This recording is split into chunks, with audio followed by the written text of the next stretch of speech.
Hello dear, क्या हाल है। उम्मीद करता हूँ कि स्पीड बिल्डिंग टेस्ट 1 को अटेम्प्ट करके सारे क्वेश्चंस को मेंटली सॉल्व करके तब ही आप यहाँ पर आए होंगे। उसकी मैं आपको आंसर की दिखाने वाला हूँ, एक ही स्क्रीन पर आंसर की दिखा दूंगा, ठीक है। और उसके बाद मेरा सॉल्यूशन भी देख लीजिएगा। सारे क्वेश्चंस का सॉल्यूशन नहीं बताऊंगा, बिकॉज एक दो बताने के बाद इस टाइप के क्वेश्चंस तो आप सारे कर लोगे और आपने अब तक कर भी लिए होंगे। लेकिन प्लीज़ मेरा सोल्व करने का वे आप डेफिनेटली देख लेना, और अपने दिमाग में क्या विजुअलाइज करना है वो भी मैं वहाँ पर बताने वाला हूँ, ठीक है। तो चलिए आगे बढ़ते हैं। तो सबसे पहले तो उन सारे क्वेश्चंस के आंसर्स आपकी स्क्रीन पर आ रहे हैं, आप इनको उनसे मैच कर सकते हो। अब मैं आगे बढ़ता हूँ, ठीक है, पॉज करके मैच कर लो। तो सबसे पहले टाइप के जो क्वेश्चंस थे वो इस टाइप के क्वेश्चंस थे। तो जब भी इस टाइप की सिचुएशन आए तो आपके दिमाग में क्या आ सकता है? आपके दिमाग में ये आ सकता है कि उसने 120 दिया हुआ है, मतलब उसने ये वाली चीज़ गिवन है कॉस्ट प्राइस, और ये वाली चीज़ गिवन है मतलब कि सेलिंग प्राइस। और हमने क्या बताना है? हमने बताना है फ़ायदा या नुकसान। ये जो सामने वाली वैल्यू है ये इस वैल्यू से कितने परसेंट ज़्यादा है या कितने परसेंट कम है। तो पहला तरीका तो ये है, बिल्कुल आम तरीका है। आप लिटरली ऐसे देख लो कि भाई कितनी ज़्यादा या कम है एग्जैक्टली। तो एग्जैक्टली 30 ज़्यादा है, 120 से 30 ज़्यादा है, 30 रुपये ज़्यादा में चीज़ बेची गई है। तो मतलब कि 30 का फ़ायदा हुआ है 120 पर, मतलब कि 1/4 का फ़ायदा 25%। एक तो ये तरीका हो गया कि एग्जैक्टली हमें एब्सोल्यूट मतलब जो एक्चुअल में जो वैल्यू है वो निकाल के पता कर लिया।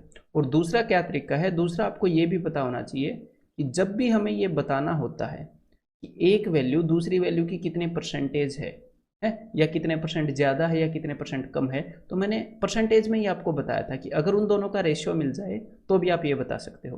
तो प्रॉफिट एंड लॉस में हमेशा रेशियो निकालोगे SP/CP, क्योंकि सीपी को बेस लेते हैं तो इसलिए ऐसे सोचने में आसानी रहेगी। तो हमें ये दो चीज़ें गिवन है, तो आप सीधा सीधा ऐसे भी सोच सकते हो 150/120 सोच सकते हो, लिखना नहीं है। तभी दिमाग में क्या आएगा? 30 पांजे 30 चौके। तो आपको पता लग जाएगा 4 रुपये में चीज़ खरीदी थी और 5 रुपये में बेच दी है, मतलब कि एक का फायदा हो गया है 4 पर। और 1/4 को क्या बोलते हैं? 25%। ऐसे ही एक और क्वेश्चन अगर मैं कोई भी करके दिखाऊं, जैसे कि यहाँ पर आप देख सकते हो 160 और 220। तो जैसे ही आप selling price by cost price करोगे, ये देखने के लिए कि सेलिंग प्राइस कितने परसेंट ज़्यादा है कम है, तो आप 22/16 ही सोचोगे, है ना। 22/16 ही सोचोगे, जीरो को सोच के क्यों टाइम वेस्ट कर रहे हो और दिमाग की मेमोरी खराब कर रहे हो, है ना। तो 2 से आप सीधा सीधा यहाँ पे क्या सोचोगे? 11/8, 11/8। तो कितने का फायदा हुआ है? 3 का 8 पर। तो 3/8 क्या होता है? 37.5%। ऐसे करके इन सारे क्वेश्चंस को कर सकते हो। अगर आपने ऐसे करके नहीं सोचा है तो मैं क्या बोलूँगा, एक बार फिर से, अगर आपने स्पीड टेस्ट दे भी लिया तो एक बार फिर से मेंटली बिना लिखे ऐसे आप इनको करने वाले हो। लेकिन एक बार बाकी सेट के सॉल्यूशन भी देख लो, जिस हिसाब से मैं बताऊंगा, अगर उस हिसाब से आपने नहीं किए हैं तो एक बार फिर से मेंटली करोगे, ठीक है। मैंने आपको पहले ही बोला है, मेरी सारी बातें माननी पड़ेंगी भाई, तो कर लेना प्लीज़। तो देन ये अगले उसी सेट के क्वेश्चन है, तो मैं आगे बढ़ता हूँ। ये था अगला सेट।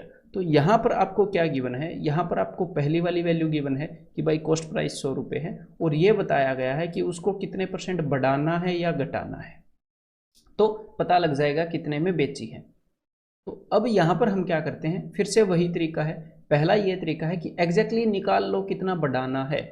तो 100 का 40% होता है 40, तो 100 + 40 140 में चीज़ को बेच दिया गया।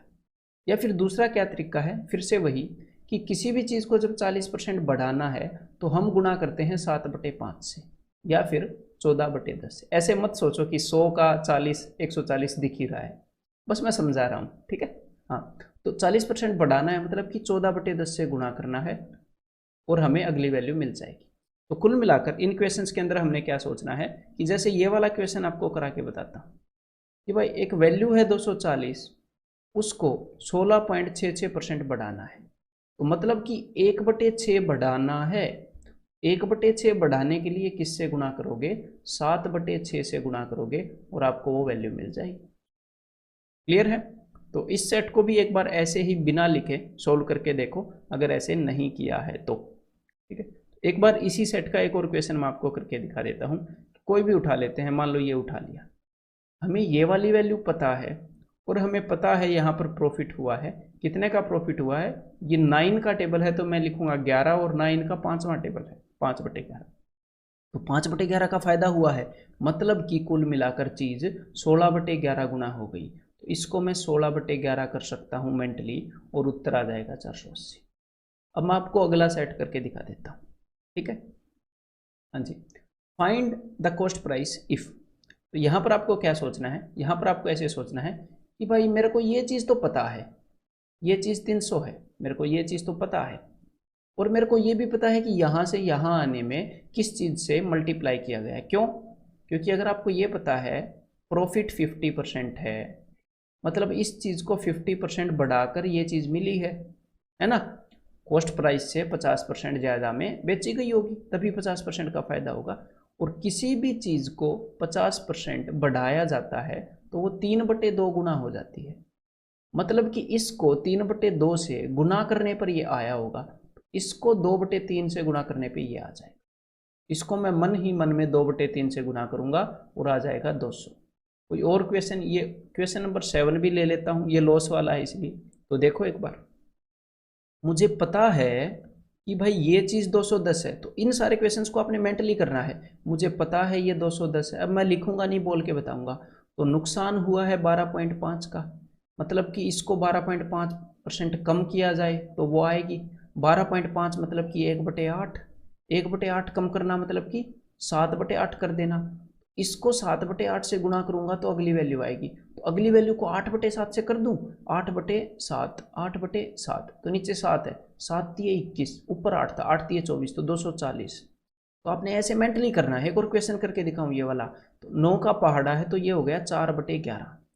4/11 का फायदा मतलब 1 जमा 4/11 15/11।